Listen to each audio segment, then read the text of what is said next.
Bien, bonjour à tous. Nous allons aujourd'hui attaquer la deuxième partie de ce volet consacré à la réalisation d'un dépliant 3 volets. Donc j'ai repris la présentation de ce dépliant avec la partie intérieure et extérieure. Aujourd'hui, donc, on va s'attaquer à la planche supérieure, c'est-à-dire celle qui correspond au volet extérieur. Donc normalement, on avait préparé un document Scribus avec la planche supérieure, la planche inférieure. Ici, effectivement, si on reprend les informations, donc on a bien l'extérieur de la plaquette ou du dépliant. Et on aura sur la planche du dessous la partie intérieure. Voilà, partie intérieure. Donc aujourd'hui, on va faire cette partie ici.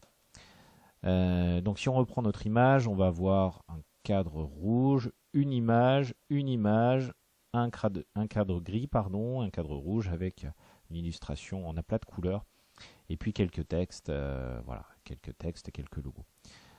Bien, alors, on va commencer par se placer sur le calque image, et puis on va aller chercher, donc on va créer deux cadres d'images qu'on va aller chercher directement depuis notre dossier source.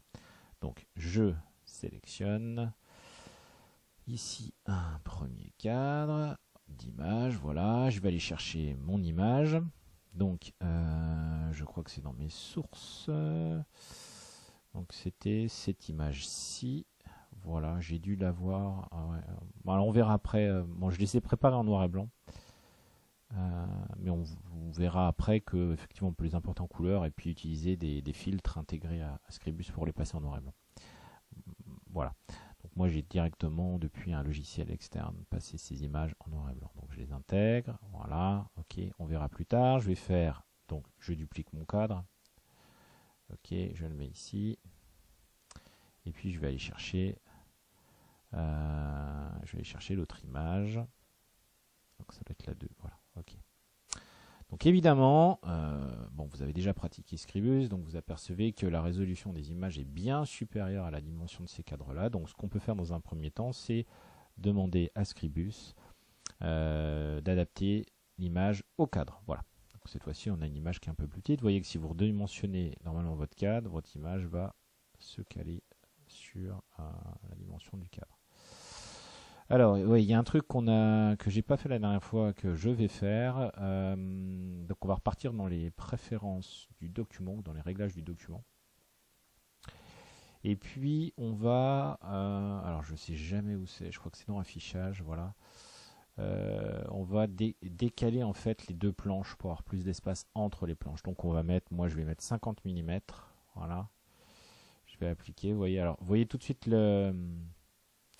ce que ça donne. Je vais vous montrer, voilà ce que ça donne. Donc on a plus de place ici. Pourquoi on fait ça? Parce qu'en fait, à l'impression, les imprimeurs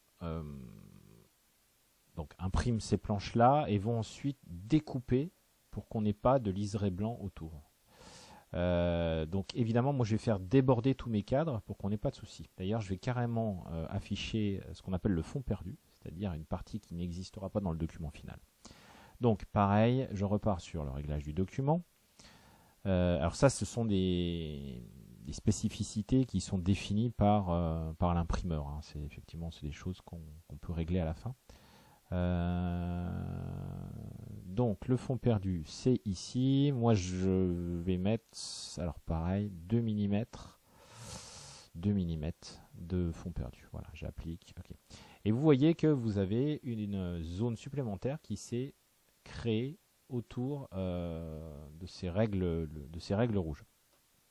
Et cette partie-là n'existera pas. Mais on va faire déborder les cadres dans cette partie.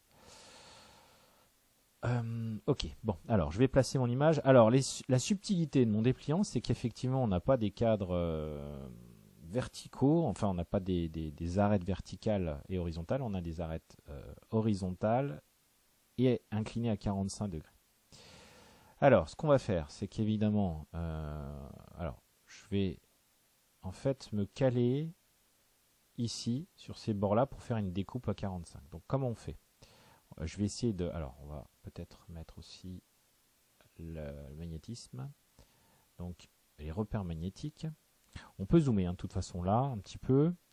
Ça je vais le laisser. Je vais le laisser de côté. Je le repasserai quand il y aura besoin. Je vais mettre mon cadre ici. Voilà. Ouais, je vais essayer de... Normalement ça devrait s'accrocher. Voilà. Je suis pas sûr qu'il est très accroché. Voilà. Ok, il y est. Voilà. Et puis ensuite, je vais effectivement, donc je vais sélectionner mon image, F2, je vais aller dans la forme, je vais utiliser le contour, et je vais le modifier. Donc j'ai mes petits points qui vont apparaître ici. Je vais simplement déplacer ce cadre-là pour avoir une arête à 45 degrés. Pardon. Donc je sélectionne mon point. Hop, hop. Alors j'ai un peu tout déplacé, ça va pas du tout. Voilà. Et je vais me mettre voilà comme ça. Voilà, ici. Et ça, je vais la faire passer ici. Donc là, j'ai 45 degrés. Alors c'est assez empirique, mais on peut être quand même relativement précis. En tout cas, on ne verra pas la différence à l'œil. Donc ensuite, ce que je vais faire, je vais déplacer aussi ces points ici, comme ça. Hop. Donc évidemment, pour l'instant, on ne voit pas trop la différence, puisque l'image, en fait, elle est déjà calée dans le cadre. Mais vous allez voir que, alors, si je refais F2, je vais pouvoir, dans Image, si je fais une mise à l'échelle libre, vous voyez que en touchant, alors, il faut que je, ouais, pareil, si je décale ici, je vais pouvoir décaler mon image comme je le souhaite. Voilà. Donc je vais réduire mon image. Alors je vais la mettre, je sais pas, à 20% parce qu'elle est énorme hein, quand même. Hop, voilà. On pourra régler ça après. Alors la deuxième astuce, c'est de sélectionner le cadre, de faire un double clic dedans et vous allez voir que vous allez pouvoir déplacer l'image comme vous le souhaitez. D'accord? Vous désélectionnez, vous faites un clic, vous allez bouger le cadre. Pardon. Donc on va mettre notre cadre comme ça. On va faire exactement la même chose avec celle-là, c'est-à-dire on va la positionner. Donc pareil. CTRL plus, CTRL moins, vous n'hésitez pas, il faut en permanence zoomer, dézoomer. Hein. Voilà. Ok. Ensuite, pareil, F2, forme, utiliser le contour, je modifie, je me retrouve avec mes poignets, je zoome, je déplace cette poignée-là quelque part. Alors, c'est vrai que c'est pénible quand on n'est pas en plein écran, mais bon, c'est comme ça. Voilà, je vais déplacer ça. Donc là, je la fais passer par ici. Voilà. Et ici, je la fais passer par l'arête rouge ici. Voilà. Ok, là j'ai un angle parfait. Voilà, je dézoome. Pareil, je vais tirer mes poignets beaucoup plus loin, s'il veut bien. Alors, je vais dézoomer, voilà. Donc je vais tirer mes poignets ici. Ça va me permettre d'avoir un cadre beaucoup plus gros que l'image, mais je vais pouvoir décaler comme je le souhaite après, en zoomant, dézoomant l'image et en la déplaçant. Donc pareil. Pareil. F2. Image. Donc mise à l'échelle libre, bien entendu. Là, je vais un peu la grossir à nouveau. Et puis, pour la déplacer, c'est plus simple en fait de faire un double clic, de prendre l'image et de la déplacer comme ça. Voilà. Et le cadre, je vais venir le bouger un tout petit peu parce qu'en fait, il va assez loin ce cadre. Voilà. Bon. Alors tout ça, évidemment, c'est à l'œil. C'est à l'œil.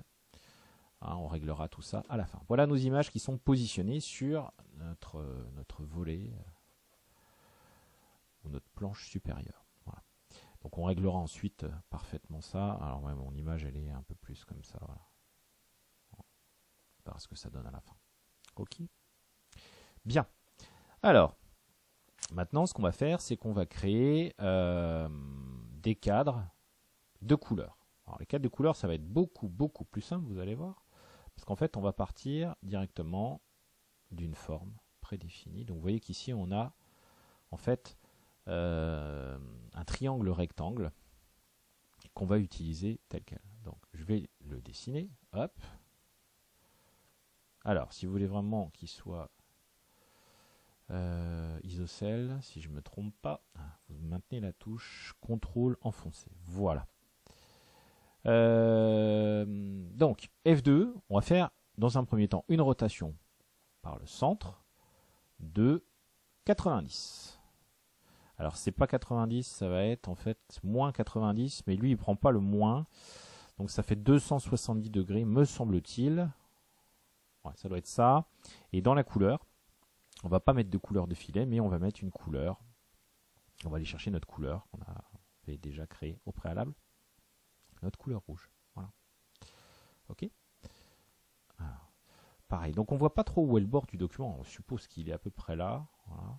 Mais si on veut parfaitement se placer, ce qu'on peut faire, c'est que sur le calque des images, on va demander à avoir simplement les contours. Voilà.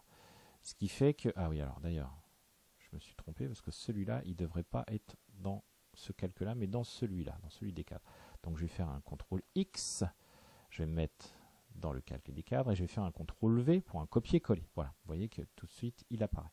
Et puis ensuite, je vais le caler pour qu'il soit dans l'angle. Alors, pour travailler le plus précisément possible, vous n'oubliez pas,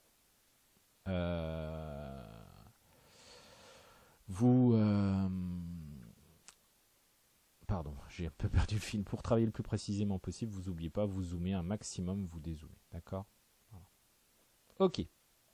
Voilà, donc on peut enlever ça et on se retrouve avec nos images. Alors, on est tous un peu feignants, donc ce qu'on va faire, c'est qu'on ne va pas créer à nouveau un deuxième rectangle, on va simplement faire un copier-coller de celui-là, toc toc, hop, mais ce qu'on veut, c'est faire une rotation de 180 par rapport à cette forme-là. Donc, pareil, alors soit clic droit, propriété, soit F2 directement. On va pas faire un 270, mais on va faire, je crois, 90. On va regarder si c'est bon.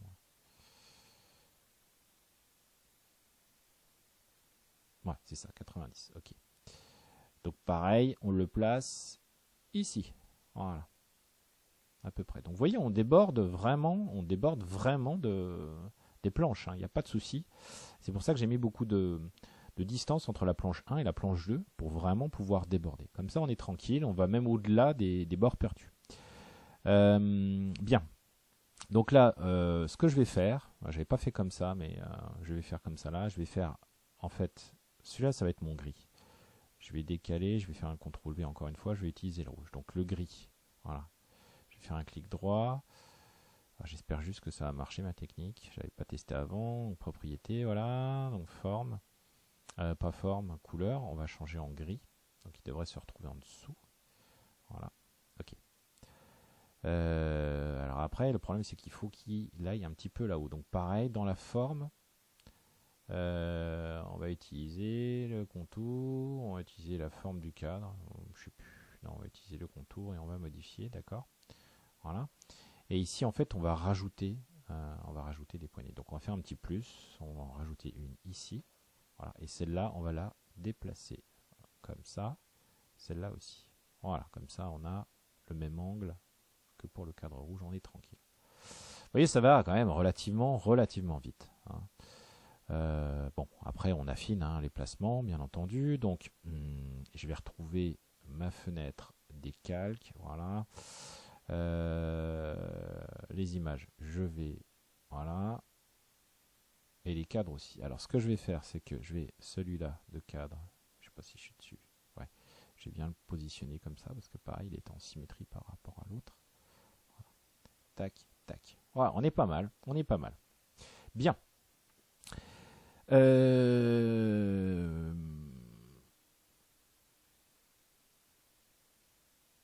Bon, alors il nous reste à placer les cartes, donc pareil, je vais placer ma carte ici, donc je vais chercher mon image, cette fois-ci c'est une carte comme ça, voilà, elle apparaît pas normale, je vais faire un... Alors, non, je vais faire beaucoup plus simple que ça, je vais faire ajuster l'image au cadre, voilà, elle est toute petite, et vous voyez que c'est assez crado. Pourquoi? Parce que c'est une image voilà, avec des bordures, donc on a les pays avec des bordures, donc on a une impression de... Enfin, c'est pas une impression, on a des filets blancs partout. C'est pas grave parce que moi je vais l'utiliser en aplat de couleur, donc je vais un peu la grossir, voilà. Hop, hop. Et puis je vais positionner un effet sur cette carte-là, donc je vais choisir un filtre colorisé que je vais passer en blanc, voilà, et je valide. Ok, voilà. Je vais faire la même chose donc avec donc des petits cadres d'images. Je vais importer mes images, donc je vais faire la même chose avec mes réseaux sociaux. Donc je vais chercher Facebook. Voilà, pareil, l'image au cadre. Bon, là, on va zoomer un max hein, parce que sinon c'est ingérable. Voilà, donc on descend la taille. Ok, j'applique un effet. Je les veux pas en noir, je les veux en blanc. Donc pareil, coloriser, tac. Ici blanc. Je valide. Je fais CTRL V, hop, CTRL V, hop. Bon, non, je vais même pas faire ça, je vais faire ça. Je vais importer mon image. Je vais cette fois-ci aller chercher mon logo Instagram. Voilà. Alors, il est un petit peu petit, donc je vais faire comme ça pour qu'il ait la même taille. Alors c'est là où il va falloir que je règle bien les hauteurs. Donc propriété F2. Je vais aller dans l'image.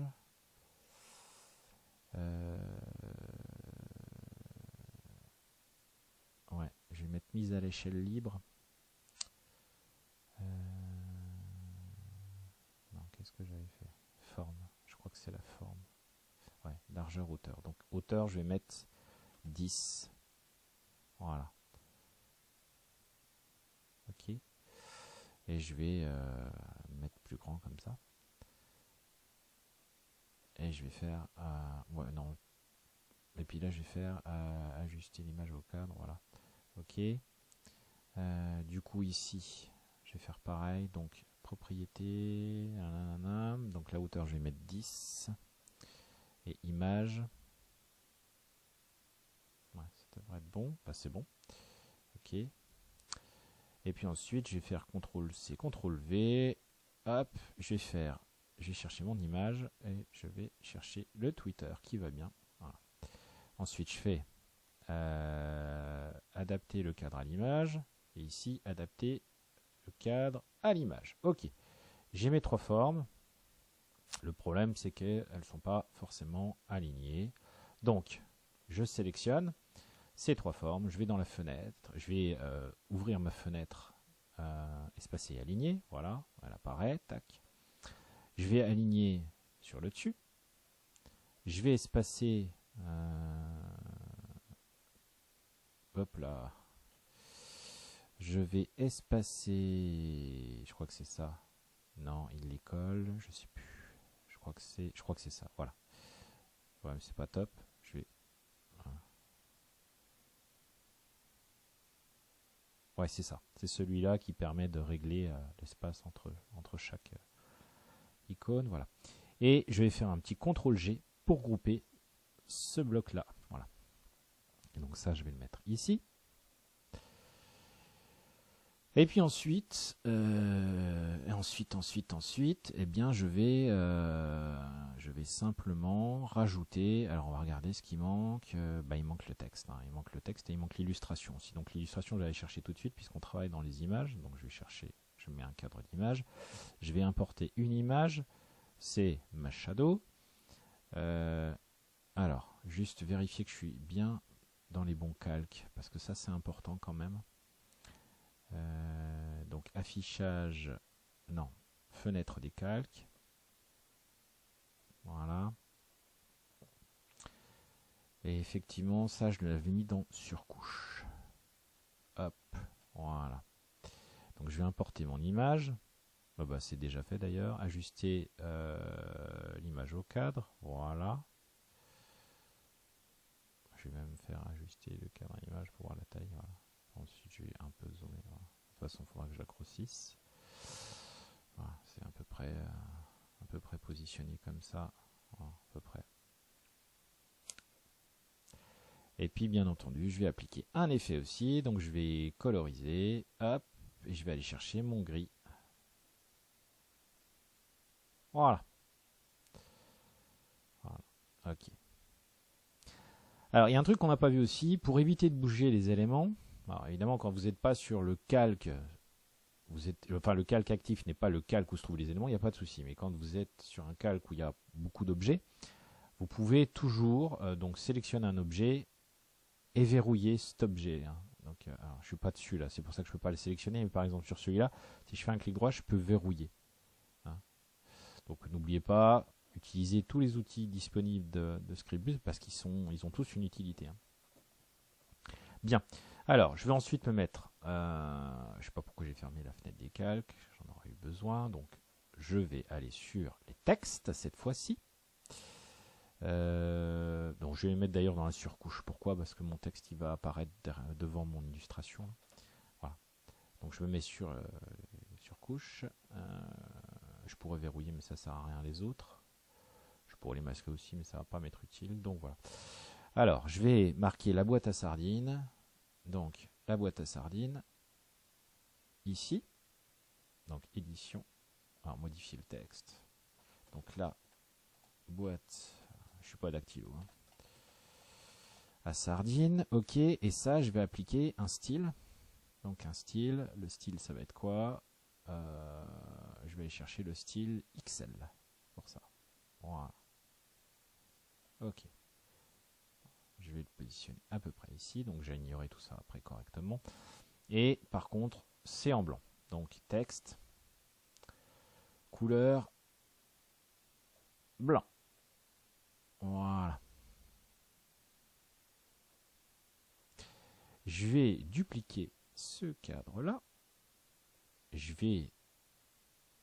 Alors, je vais réduire le... Ouais. Ça sert à rien ce que je suis en train de faire, mais moi je préfère, j'aime pas avoir l'écran cadre. Donc, je vais les sélectionner. Et alors l'astuce, c'est qu'on va pas utiliser... En fait, on va faire un semblant de vectorisation du texte. Donc on va convertir ça en... Je crois que c'est contour. Ouais, voilà. L'intérêt, c'est que je vais pouvoir grossir ça comme je veux. Voilà. Tac. Tac. Ok. Et puis, je vais appliquer, bien entendu, une rotation. Donc là, ça va être... je crois que ça va être... bon, ça va faire 315, c'est-à-dire 360 moins 45 degrés. C'est bon? C'est pas bon. Donc c'est bien 45 degrés. Ouais. Ok. Donc ça c'est positionné à peu près, je dis bien à peu près. Hop là. Juste sélectionner ça. Ouais. Voilà. Ok. Bon. Hein, faudra ajuster bien évidemment.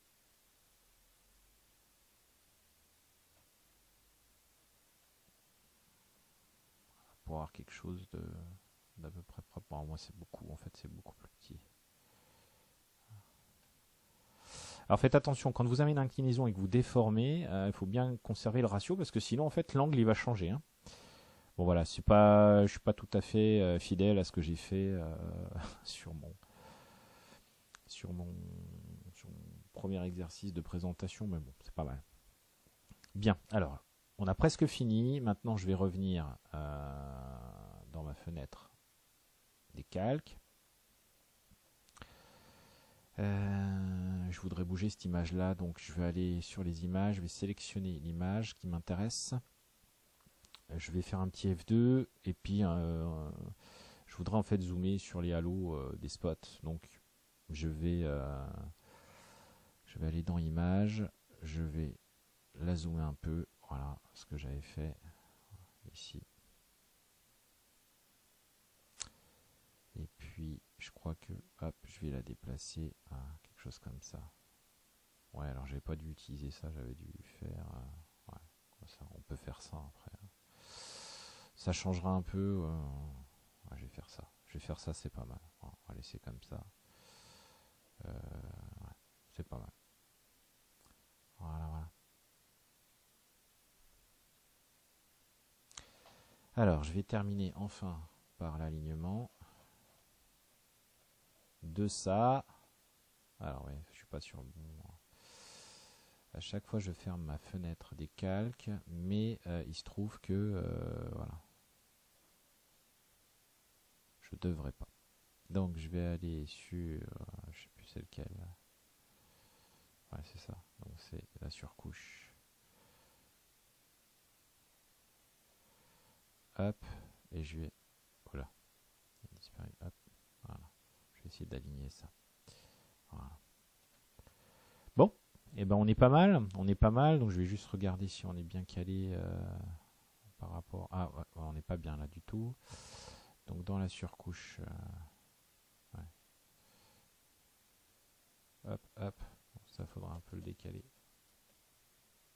Hop là, j'ai changé. Ça s'appelle les surcouches.